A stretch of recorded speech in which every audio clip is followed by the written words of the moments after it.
I am DYANAROZAY, and I bring a unique commentary to your favorite reality TV shows and whatever is popping on social media. If you are not a subscriber, please become one. Hit that notification bell too, that way you don't miss any of my videos. I go by DYANAROZAY on all platforms, and I appreciate every single one of y'all for rocking with me.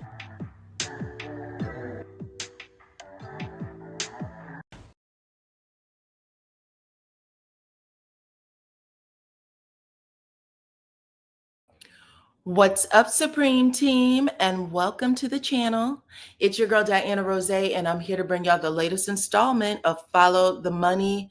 And this time we are talking about Maurice and Kimmi, okay? So make sure y'all hit my like button, share this video, subscribe to the channel, child. I did all kinds of research on this video, so I want to make sure that y'all, give me my respect and hit that damn like button. If y'all missed my first installment of Follow the Money, where I talked about Marcel and Tisha, watch that too, because it was excellent. All right, if I must say so myself. But this video is about Maurice and Kimmi, child. Listen, I know a lot of people said that Kimmi and Maurice did not have a storyline, they didn't have a lot going on, child. But I had to go all the way back to first season and plot out there how the money may have flowed and whether or not Kimmi has built a legacy for her son and her grandbaby child. And I came up with all kinds of stuff. So we are going to get into it. But first, all opinions are alleged. I am going to back it up though. So you know how I do over here. I have a memory like an elephant. It might be wrong every once in a while though. So y'all will keep me straight in the comments, I'm sure. But anyway, yeah, so y'all know in that first opening episode of LAMH, the Core Six, they actually have a picture in their tuxedos. The men are in their tuxedos, the women are in their gowns. And they said that they are millionaires. Every single one of them are millionaires. And sometimes people have really crazy perceptions of what a millionaire is, right? Maybe you're thinking of like a Bill Gates or a Kardashian style millionaire, but there are lower level millionaires who live very modest, okay, who have made a million in income, but they have more debt than they have cash in the bank. That could be a millionaire too. They just have to, leverage their debt properly in order to, live day to day. But they're probably, a second away from bankruptcy.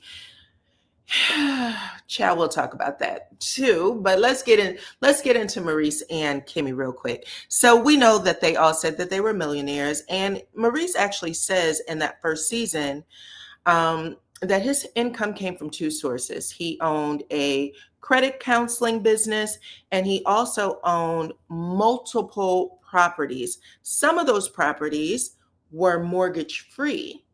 And when you have a mortgage free home, you got some money in your pocket. You know what I'm saying? You could go to the bank and get lending from it, some sort of home equity line of credit. You could sell it for a lot of money. You could, it's basically property that you could leverage. And homes that you sell is tax free. I don't know if people know that, but yeah, go on ahead and put that in your pipe. Okay, put that in your folders if you have a home that you want to sell. But listen, shortly after Maurice marries Kimmi, all of the cast take this couples trip to the cabins. And when they are there, Kimmi is Maurice's second wife. When they are there, you can tell Kimmi is on cloud nine. She got her man finally. Her son is in college. She thinks she is living a grown and sexy life. You know what I'm saying? You could see it in her head. She has no worries. She is sitting here having fun with her friends, thinking that out of all the couples, she's probably thinking her and Maurice have the least amount of problems. You know what I'm saying? And Maurice comes and meets Kimmi, or I think he asked if he could talk to her. They go out to the porch. It's raining. She's drinking coffee, enjoying herself. And he springs news on her that she has never heard before. And it literally stops her damn heart. Do you hear me? Elizabeth, I'm coming to join you, honey, is what Kimmi was given. Like she was fighting back tears. Do you know what it takes to sit in your seat and not move when you are fighting tears, face turning red, and somebody is saying some shit to you that you know they should be knocked in the mouth for? Well, that's what was happening in this scene. Kimmy's newlywed husband, after he put that ring on her finger and and she said her I do, that's when he decides to tell her that he had a separate conversation with his ex-wife behind her back, his new wife's back. And in that conversation, he offered his ex-wife and her man an opportunity to relocate from Detroit, Michigan to Huntsville, Alabama, and live in one of his mortgage-free properties, rent-free. And like I said, Kimmi damn near passed away. You could actually hear the Clark sisters singing I'm Going Up Yonder in this scene, okay? But Maurice is trying to plead his case, and really not, because as the seasons go, you can tell that Maurice, he doesn't really try to, talk to you to get your opinion. What he's doing is laying the law when he talks to you. So in this scene, he's telling her that he had this conversation and that the property is his. I paid off my property, and I told my ex-wife that her and her man can live in my property. So this isn't anything you got to worry about. You know what I'm saying? And Kimmi is really, trying to plead with him. Do you have no consideration for me at all? She's like, Maurice, your ex-wife does not F with me. She doesn't like me. She doesn't respect me. She takes every opportunity she can to talk about me, to dog me to your family, to dog me on social media. I have never spoken out of pocket about her. I've never spoken out of pocket about your child. Like, she's trying to plead her case, and he's just sitting there like, his eyes, he's not saying anything, but his eyes is basically saying, I don't give a fuck. You know what I'm saying? Like, I don't care. You heard what I said, okay? He's very much Ike Turner without the backhand. You know what I'm saying? He just says it, and that's what he means. But Kimmi, like I said, she's losing her shit here.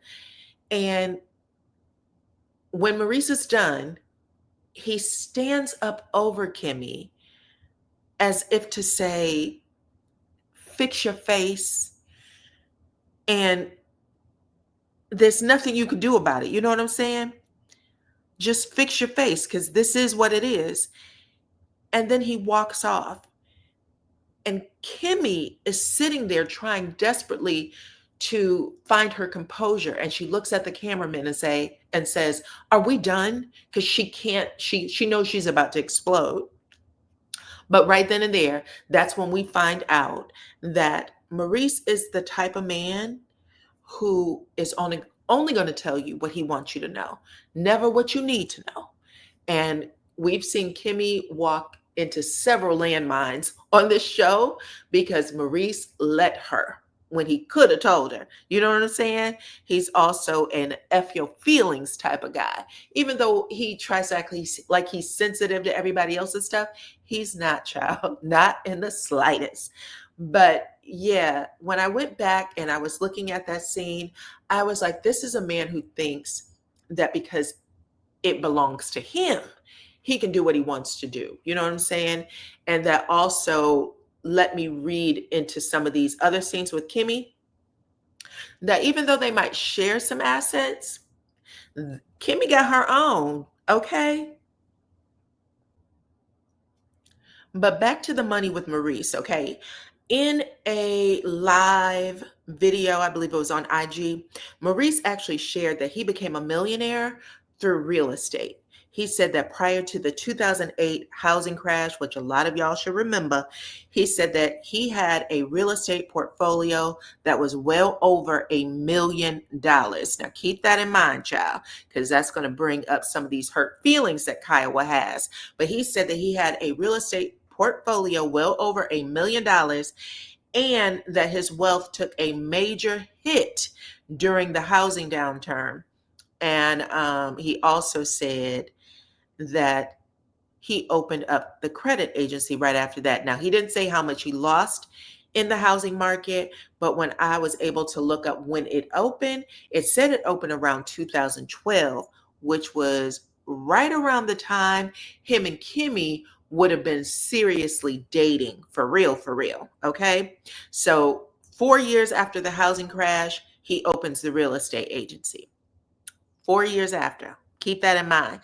Now, I said he started dating Kimmi seriously around the same time because, according to what Kimmi said on the show and in interviews, she said that they had met at that medical office. She said that whatever the complex was, the property, the building, she had a medical office that was under Maurice's credit agencies. So she said she was able to hear them partying and playing music and stuff like that. Now, it sounds like when Maurice was coming in and out of the building, Kimmi took one look at Maurice and thought that was a young tenderoni that she wanted to get to know better. But he was going through a bitter divorce. I don't know if him and Kiowa had to split assets at all. You know what I'm saying? I know that Maurice said he served Kiowa multiple times and that she would avoid getting served because she didn't want a divorce. But then it ended up happening. So I don't know if he was able to prove that some of the real estate or all of the real estate that he ended up acquiring happened after his marriage, or excuse me, it happened after the marriage ended and that he was in another state, she was in another state. Keep that in mind because remember, he moves from Detroit to Huntsville.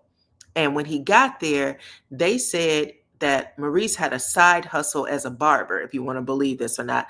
Maurice had a side hustle as a barber, child. And Kimmi decided to, rub up on Maurice, sneak up on him, sidle beside him, and say, hey, can you cut my son's hair? Now, like I said, I don't know how true it is that Maurice was a barber because we all remember this crazy ass haircut he gave Kimmi on the show, child. This George Jefferson fade was so awful. Oh my God. But yeah, he's sitting here kissing her on the cheek, child. Bye. Everybody was angry. Like, why would you do that? Like, who does that?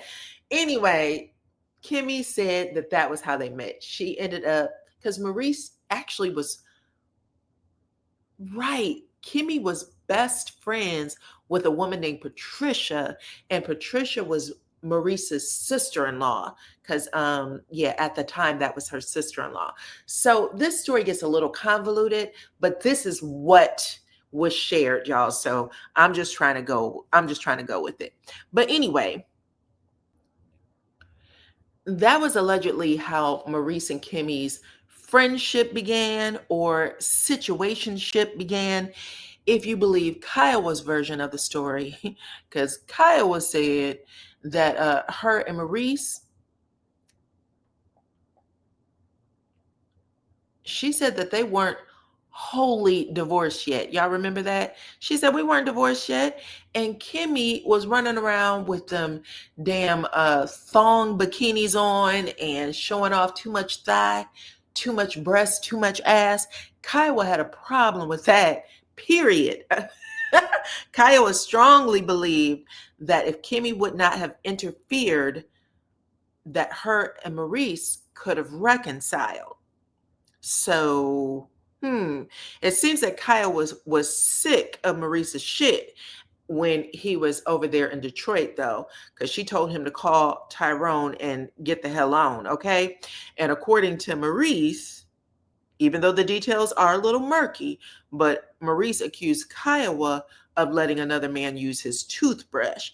Either way, somehow Kiowa got pushed out of whatever this million or millions happened to have been with Maurice's real estate.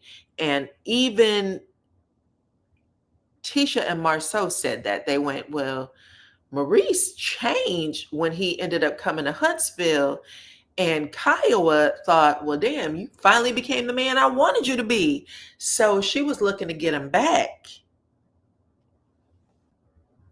So when Maurice was actually in Detroit, I get the impression he was a little bit of a bum. Okay. Um, he wasn't in the best of shape. He was the deacon of a church. I don't know how much money he was bringing in, but it doesn't sound like a whole lot. He was almost 200 pounds overweight, according to Marceau. And he lacked ambition, and he was a little bit broke. Okay. So all of those things is what made Kiowa look elsewhere and tell Maurice to shake a bone and get the hell on. But when he got to Huntsville, where it seems like the majority of Maurice's family relocated because they all lived in Michigan previously. But when he moves back to Huntsville, he ended up sleeping on the couch of one of his married brothers. And he was feeling very rejected, child. He needed to figure out a way to get his brain, his head right. So, according to Marceau, Maurice changed his appearance and he became a ladies' man. He shaved his head, he grew a goatee, he lost over 150 pounds. And he must have got a financial tip from one of the ladies that he was chasing, because he got into buying and flipping properties, which is how he raised his hoe game. Now, according to the people, both on the show and off, on the show and off the show, Maurice didn't meet a woman he didn't like, okay? He said that, according to him, it came out of his mouth. He said he was having threesomes, sixums, nineums, okay? Everything. And did I mention that he used to be a deacon of a church? But he was sowing his beige oats and his ego. Anyway, Kiowa must have thought that he had some money and some swag, child, but she didn't realize how deep it went. And good for her for just letting it go, because she probably would have put him in the ground. You know what I'm saying? Either way, in the meantime, Maurice was not practicing what he preached, even though he made it seem like cheating was a deal breaker. What he really meant was that any woman that he was dating cheating on him was a deal breaker. Okay. And all the audience believed that Maurice may have been running game on Kimmi. Okay. When Maurice and his situationship with Kimmi became a 7-year-long courtship, Maurice had moved into Kimmi's house with her son. And they tried to take things slow at first, or at least that's what Maurice wanted Kimmi to think, that he was taking things slow until, he could figure it out and get it to the next level, similar to what Martell be barking right now.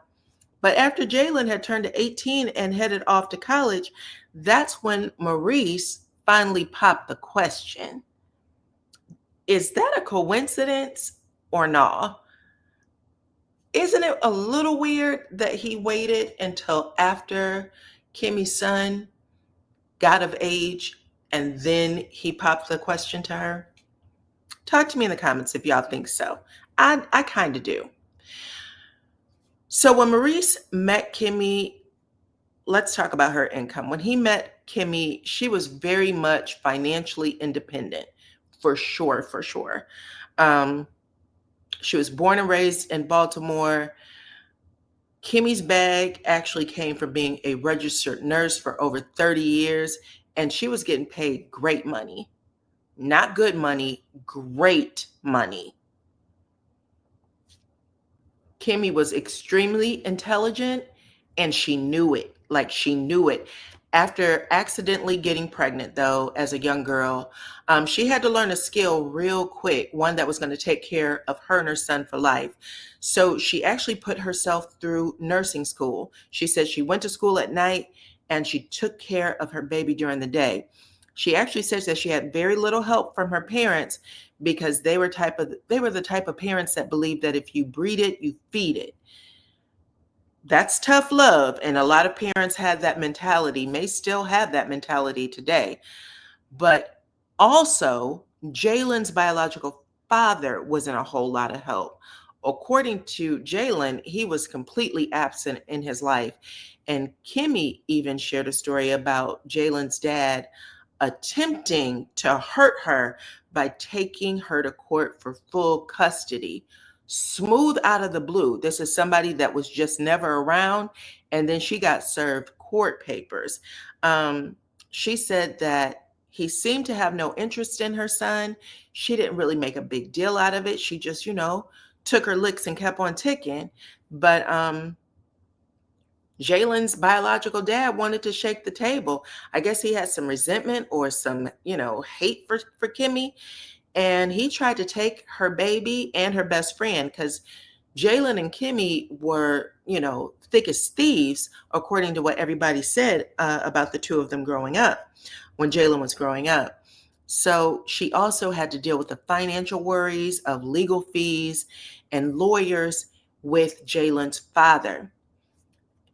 Fast forward, the outcome of whatever he was trying to do, the biological father, the outcome was that Kimmi maintained full custody of Jaylen, and allegedly there was no support, no child support given.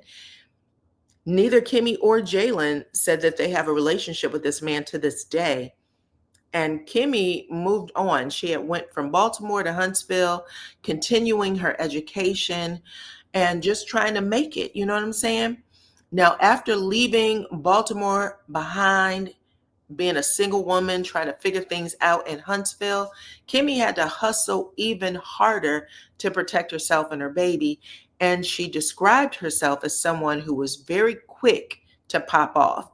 And y'all know the type, okay? Like sometimes you just get tired. And so you know what you know. And when people come over and try to tell you something else, you let their ass have it. Well, Kimmi says she carried that type of mentality everywhere she went, including in the workplace. Even with the doctors and her bosses, she said that she would just pop off because that was just who she was. And a man was watching Kimmi and he asked if he could be her mentor. And he said, Kimmi, you really are the smartest person in the room. This is what she told in a interview. She said that he told her, you are the smartest woman in the room, but you got to learn how to control your mouth. Okay. Now I've heard Marcel and a few people actually say that Kimmi, when she pops off, she pops off. And I know that Kimmi and Melody said that they probably clashed the hardest, but they would just, go back to their corners and resolve things quickly. But Kimmi said that this mentor took her under his wing and basically taught her how to play office politics so that she would learn how to bridle her tongue and her tone. And she said that after that happened, she started moving up the ladder in the workplace very, very quickly in her career. She said promotions were coming to her out the yayo, leadership roles. She was overseeing whole operations by the time it was all said and done. And that was her role toward the end when she was ready to retire. She was like, I was overseeing everything, even though she had to go back out into the field when the pandemic happened. Now, it turns out that she was also learning for herself how to create multiple streams of income. So, this is important as a single mom trying to figure out how to make money that is going to, cover you for a long time. She was figuring out how to carry multiple streams of income or make multiple streams of income. She had became a 50% partner in a catering business. She talked about that a couple of times. She was also a licensed real estate agent. And y'all, she ended up also having a small real estate portfolio, which was cool. I mean, A lot of people don't know how to do that. So having a little bit of money that she can lean on if things got tough, or if she had like a little down spell, that's good. So she was able to keep all those things going. But Kimmi truly believed that at the end of the day, education is what saved her. And she wanted to make sure that she gave her son Jaylen the same opportunities that she had. So she made sure that Jaylen graduated and that he took himself to college, which he did. He graduated. Um, and the gift that she gave him was that she paid his education in full. That was a gift to him and truly a gift to herself, because it proved to her that she was exactly who she thought she was. Do you understand? For all the people that had preyed on her downfall because she was a single mama, pregnant, and said she was going to keep it, for all of those people who told her she wasn't going to be anything, wasn't going to amount to anything, Kimmi made sure she paid Jaylen's college bill to zero and didn't ask anybody for a dime, not even Maurice, who tried to take that joy from her. Do y'all remember the episode where Maurice says, "Why don't you just quit your job and I'll take over paying Jaylen's tuition?" And Kimmi shut him down before he had the opportunity to say, "I have a dream." Okay? Hell no. I will pay my son's bills myself. But let's roll it back just a little bit, y'all. So Kimmi Maurice got married in 2018. Her son Jaylen was already in college. We thought Jaylen was a little boy, but Jaylen actually was grown when he came on to Love and Marriage Huntsville. Immediately after Kimmi had gotten married, um, that's when they took in Monster. He lived with them until he went to college just recently, this year, actually, 2025. But Kimmi was not ready for any of those changes, any of them. Remember, I said that I thought Maurice sprung on her that his son Monster was going to come live with them for the rest, until he went to school. Well, I thought that because of a scene that Kimmi has with the therapist, where she's telling the therapist that I have to be a mother again. Okay. She'll always be Jaylen's mother, but she wasn't expecting to do the whole parenting day-to-day duty of mothering. And she said, I got to do this all over again when I thought I was done. And then she started boo-hooing to the point of where Maurice dipped down and looks in her face and says, "Are you serious?" Yes, she was serious, because you could tell that she had no idea this was going to take place. Maurice also springs on her that he's going to law school. So I'm going to take my son in, but I'm going to be in law school. So the majority of my days and nights is going to be in a building away from home and studying, somewhere in the house, maybe in a closet or someplace. And that is a lonely life. So everything that Kimmi had fantasized about her life after she got married, you know what I'm saying? We all have these thoughts that we're going to just be walking through the house naked and sunbathing, topless in the backyard, child. Whatever it is that you're thinking. Weekend trips, impromptu to Jamaica and Hawaii and St. Thomas, all the stuff. All of that was smashed to smithereens, because here again, Maurice is telling Kimmi, this is what it is. Maurice has his properties, assuming he still has it. Credit One is still open. It's still an operating business. His sister, Millie, was doing the front office. And I guess they had a couple of other counselors there. But Maurice was like, I'm still doing my thing. I'm doing my own thing, and you can do your thing. Maurice is also living in Kimmi's house. That is her house. So all of this stuff is happening, and I think he's always lived in her house too. But all of this stuff is happening in a way that's just, it's not what Kimmi fantasized or imagined for herself. And it all happened, it all hit her like a ton of bricks after the I do's, after the I do's, not before.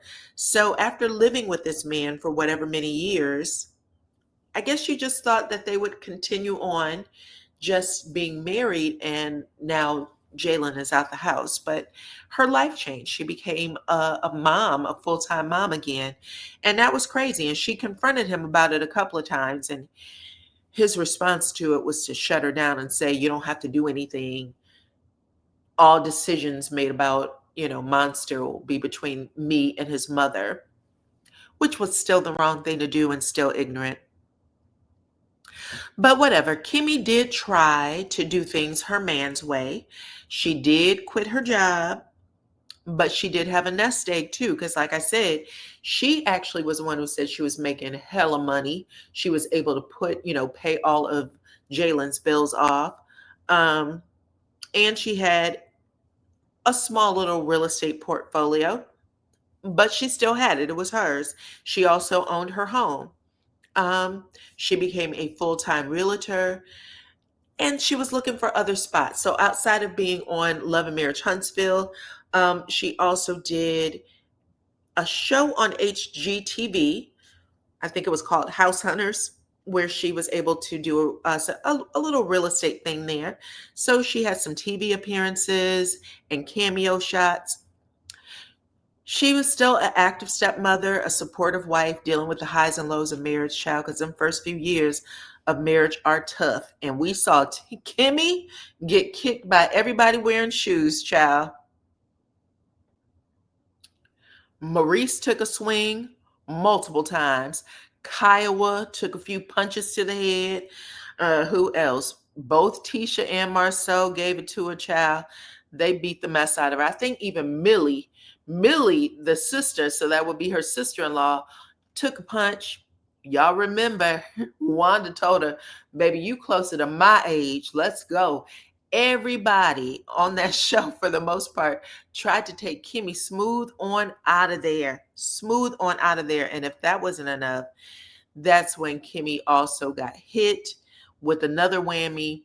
She was diagnosed with the worst breast cancer that you can have, and she fought it. She got her treatment. She said she caught it early, so she was able to fight it.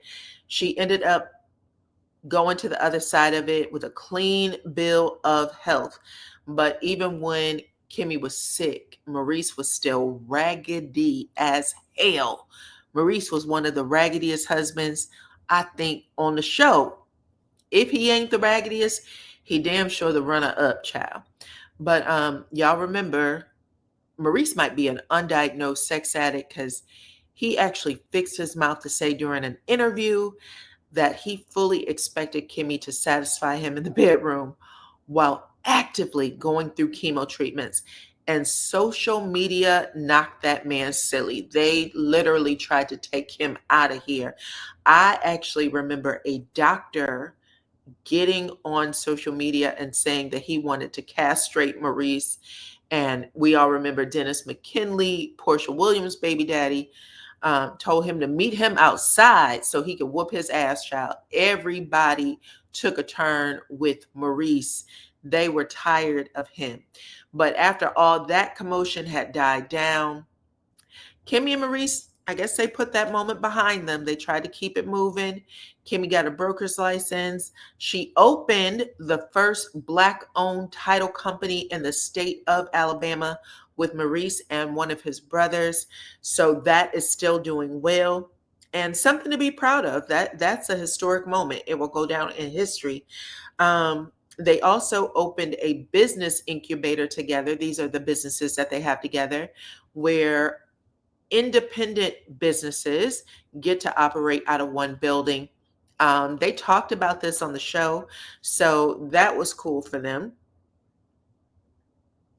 They also are on track together to open up a restaurant, which is one of Kimmi's first loves, y'all. She said that she has been praised for her cooking. We've heard people say it on the show that she's an excellent cook. I think they said she is the best cook in the family, and then Marceau may be a runner-up in regards to best cook. And she has also done some movies. She had a small movie role last year, I think 2024, if not last year, early this year. So there was some reports out there that Kimmi had lost her house due to a debt or a lien that was owed by Maurice. But Kimmi is still filming in the very house that everybody said she lost. So they may have started filming season 10 in December of 2024, but the majority of filming happened in 2025. And Kimmi is in the same exact house that she was in season 1. You can tell it's been renovated though. Looks like that she has a big glass screen sliding doors, and the kitchen and dining room area had been remodeled. So according to some reports that came to me, they actually did not move out of that home, even though there was a moving truck. They had moved some things out, but they did not move out of the home. And they lived in an Airbnb until the renovations were complete. So I guess they had to move out. They couldn't have full use of the home. We've seen the downstairs part, but maybe they also had some renovations upstairs. Okay. It's possible. And also with liens, especially if you have a home where contractors are doing work on, a contractor will put a lien on your home if you are making payments on whatever it is that you're having renovated. So they'll put a lien on the home until it's paid in full, and then they'll take the lien off. That is how the majority of people do it. I know when I was selling a home,